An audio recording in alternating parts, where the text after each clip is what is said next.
The Airbus A380 is a large wide-body airliner that was developed and produced by Airbus. It is the world's largest passenger airliner and only full-length double-deck jet airliner. Engine types: Rolls-Royce Trent 900, Engine Alliance GP7000. Wingspan: 80 meters. Length: 73 meters. Range: 15,200 kilometers. Top speed: 1,185 kilometers per hour. Cruise speed: 903 kilometers per hour.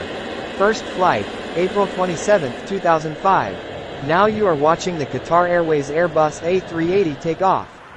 Dear viewers, if you like this video, then subscribe my channel. Thanks. The Airbus A380 is a large wide-body airliner that was developed and produced by Airbus.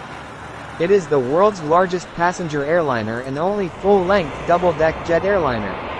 Engine types: Rolls-Royce Trent 900, Engine Alliance GP7000.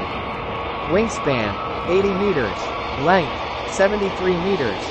Range: 15,200 kilometers. Top speed: 1,185 kilometers per hour. Cruise speed: 903 kilometers per hour. First flight: April 27, 2005. Now you are watching the Qatar Airways Airbus A380 take off. Dear viewers, if you like this video, then subscribe my channel. Thanks. The Airbus A380 is a large wide-body airliner